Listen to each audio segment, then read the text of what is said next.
what's the difference between purpose and calling from your perspective? Purpose and calling. I think your calling and your purpose are very much the same. Many times you hear people talk about, what are you called to do? What are you called to be? What is your divine calling? How are you uniquely designed? And what purpose do you fulfill? So in a sense, you could say, I'm designed or called to fulfill a purpose or a reason. So they are very related. They're kind of different, but they're really so related. I don't think it's worthwhile at this state to separate them, except to think of it like that. So think of it like that for right now. And if that really overwhelms you, for those of you who haven't entertained it from that point of view, think of it like this. Make it more rational. Make up your own purpose. Just take into account your gifts, your talents, your skills, your uniqueness when everybody is happy and laughing and joyful around you. Who are you being and what are you being at that moment? What are those gifts? What are those talents? Who are you being then? Think of it like that. Hi, Dr. Ray. It's been a long time.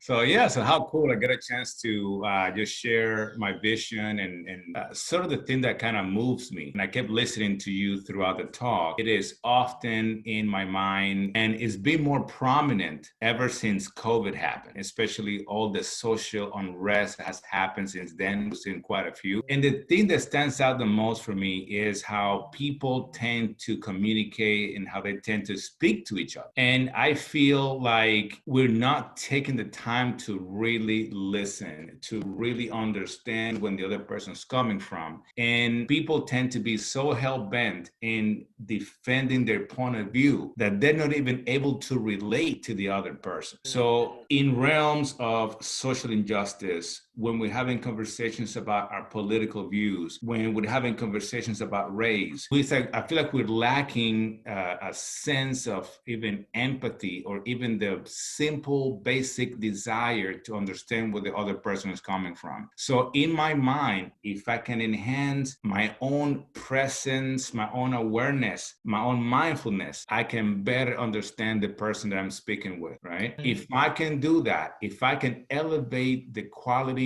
of our communication, I believe that I can help elevate the just consciousness in the planet as a whole. Not only that, I think that by enhancing communication, we can also help eradicate or resolve conflict faster and easier. And that just always in me. And I feel like if I'm not mindful and present, and if I'm not even aware of my own bias and my own listening, I could completely misunderstand or reinterpret what the other person is saying.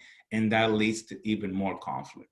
Oh, very powerful, Eddie. I'll build on it in this way. I've been asked to get engaged in this whole conversation of social justice, racial justice. And I know that you know, and we all know, that we're headed for trouble if we don't do what you're talking about. But it's an opportunity or a visionary like yourself to not only engage in the trouble, but good trouble, and get in good trouble, the kind of trouble that heals. But that means you get to step into that arena without judging that arena, but know that that arena is there for your arrival. So the arena is a gift for your arrival to get into some good trouble. If we are to listen, we need to have empathy and we need to put ourselves into the suffering of the other person. White people, brown people, black people, all need to understand each other's suffering. And I think all too often we think about black people are the ones suffering, or the brown people suffering, and that's really, really real. And that's true. And we can't get off of that. But white people are suffering too. They have their own suffering. And I don't know that we've taken the time to listen to their suffering. But it's all of our world. It's all of our suffering. And hear the suffering underneath the surface. And not only hear the suffering, but hear the hope. We just have to listen close enough to find what that light is that they really like to contribute.